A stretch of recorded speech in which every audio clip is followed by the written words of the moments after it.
ఈ ఉదయకాల సమయంలో మన ప్రభును రక్షకుడును విమోచకుడునైన యేసుక్రీస్తు పరిశుద్ధ నామం పేరట మీ అందరికీ వందనాలు తెలియజేస్తూ ఈ ఉదయకాల సమయంలో దేవుడు మేలు చేయుటకై మీకును మీ కుటుంబాలకును తోడై ఉండునుగాక.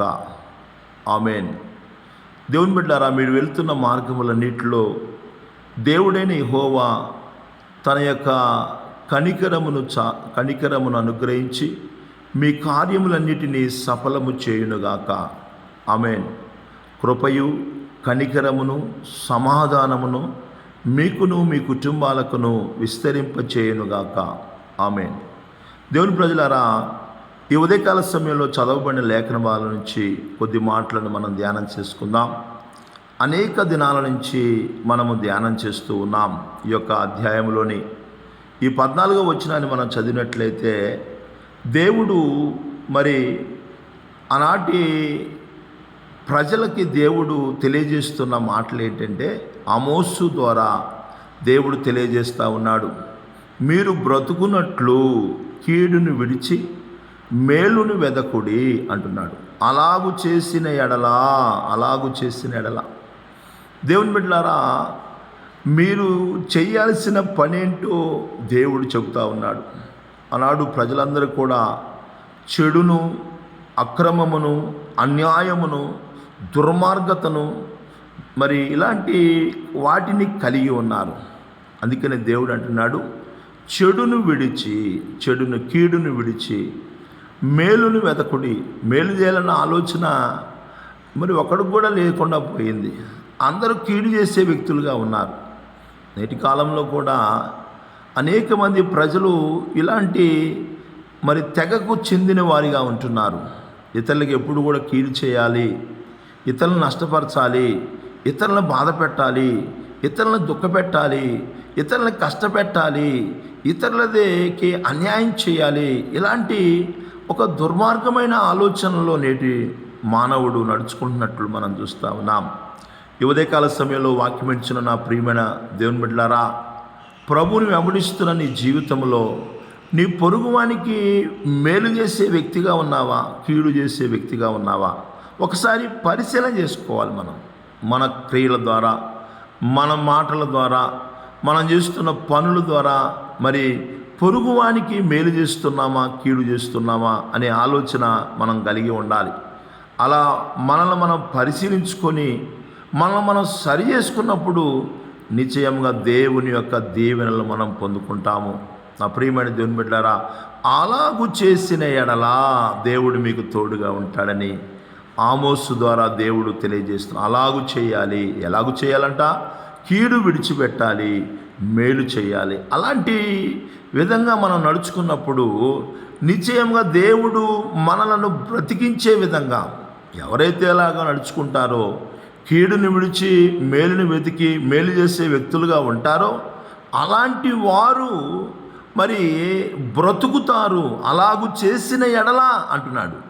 ఈ ఉదయకాల సమయంలో వాక్యం ఇచ్చిన నా ప్రియమైన దేవుని బిడ్డలారా, అనేకులు దేవుని మాటలు వింటున్నారు, అనేకులు దేవుని మాటలు చదువుతున్నారు, అనేక దేవుని వాక్యాన్ని ధ్యానం చేస్తూ ఉన్నారు. కానీ అలాగున చేస్తున్నావా అనేది ఒకసారి మనము పరిశీలన చేసుకోవాలి. అలా నడుచుకుంటున్నావా లేదా అని పరిశీలన చేసుకోవాలి. ప్రభువైన యేసుక్రీస్తు వారు జీవిస్తున్న కాలంలో ఆయన దగ్గరికి ఒక ధర్మశాస్త్ర ఉపదేశకుడు వచ్చాడు.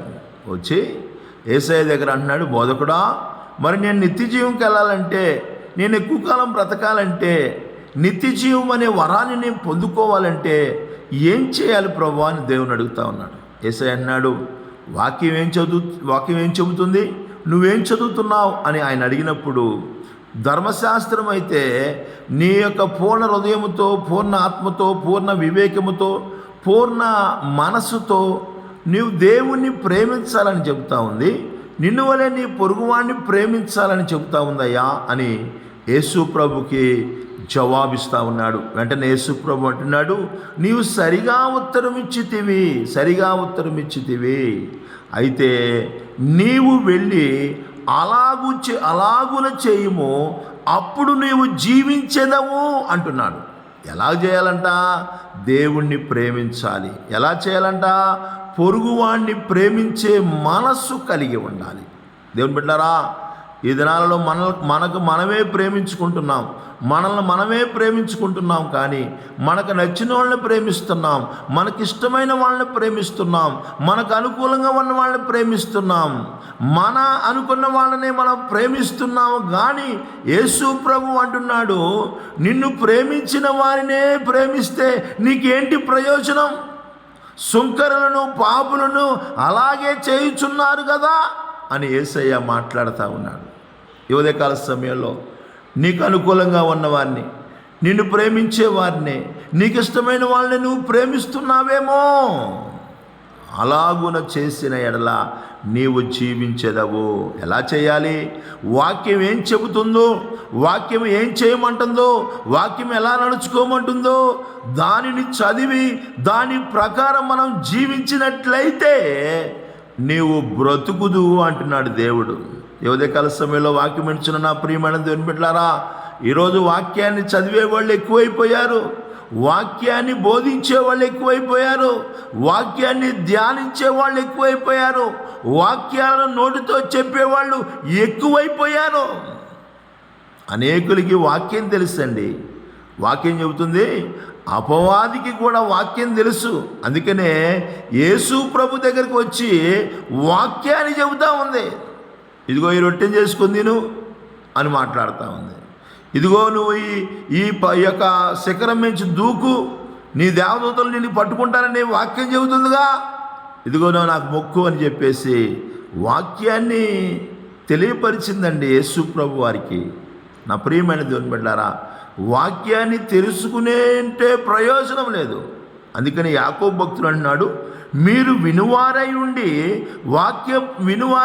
మిమ్మల్ని మీరు మోసపరుచుకొనకుండా వినువారు మాత్రమే కాక వాక్య ప్రకారము ప్రవర్తించు వారై ఉండాలంటున్నాడు.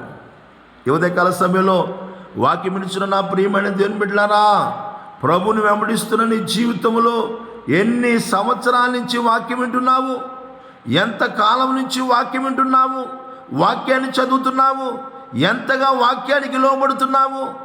ఈరోజు దేవుని ప్రజలు వాక్యాన్ని వింటున్నా, వాక్యాన్ని చదువుతున్నా, వాక్యాన్ని నేర్చుకుంటున్నా, కానీ వాక్యాన్ని బోధించే వ్యక్తులుగా ఉంటున్నా కానీ దేవుని వాక్యానికి లోబడే వ్యక్తులుగా లేరు. అందుకనే వారి జీవితాలలో భయంకరమైన పరిస్థితులు ఎదురవుతూ ఉన్నాయి. దేవుని బిడ్డారా, మనం వాక్యం వినేవాళ్ళు మాత్రమే కాక వాక్య ప్రకారం ప్రవర్తించే వ్యక్తులుగా మనం ఉన్నట్లయితే నిశ్చయముగా దేవుడు అంటున్నాడు, నీవును అలాగున చేయము, అప్పుడు జీవించెదవు అంటున్నాడు. ఎలా చేయాలంట? వాక్యం ఏం చెబుతుందో దాన్ని చదువుకోవాలి, వాక్యం ఏం చెబుతుందో దాన్ని వినాలి, వాక్యం ఏం చెబుతుందో దాన్ని నేర్చుకోవాలి, దాన్ని ధ్యానం చేయాలి.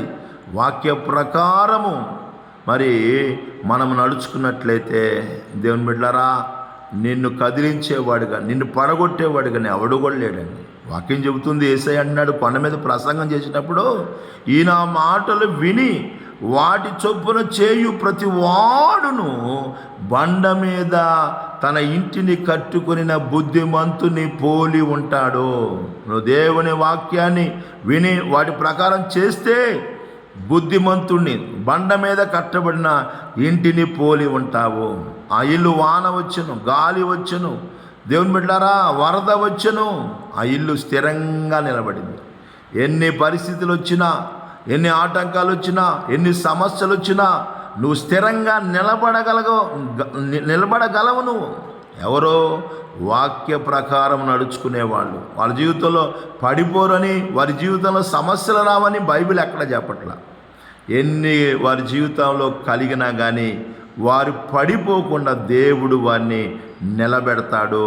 వాక్యం విని వాటి చొప్పున చేయని ప్రతి వాడును ఇసుక మీద ఇల్లు కట్టుకున్న బుద్ధిహీనుని పోలి ఉంటాడని బైబిల్ చెబుతా ఉంది. అందుకని ఈనాడు జీవితాలలో చిన్న చిన్న సమస్యలు వచ్చినా కానీ, చిన్న చిన్న మరి ప్రతికూల పరిస్థితులు ఎదురవుతున్నా కానీ భక్తి జీవితంలో నిలబడలేక పడిపోయే జీవితాలు ఉండటానికి కారణం ఏంటో తెలుసా? వాక్య ప్రకారం నడుచుకోపోవటమేనండి. దేవుని బిడ్డలారా, ధర్మశాస్త్రోపదేశకుడు, వాక్యమును ఎరిగినవాడు, వాక్యాన్ని బోధించేవాడు, వాక్యాన్ని చదివేవాడు, కానీ అలా చేయట్లేదండి. అందుకని యేసయ్య అన్నాడు, నీవును వెళ్ళి అలాగును చేయము, అప్పుడు జీవించేదవు, అప్పుడు జీవించేదవు. దేవుని బిడ్డారా, మనం బ్రతకాలంటే కీడు విడిచిపెట్టి మేలు చేయాలి. మనం జీవించాలంటే దేవునిని, పొరుగువాడిని ప్రేమించే జీవితాలు మనం కలిగి ఉండాలి.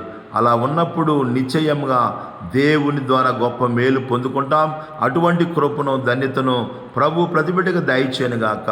దేవుడి కొద్ది మాటలు మనందరి వినికిల్లో దీవించి ఆశీర్వదించునుగాక. ఆమేన్, ఆమేన్.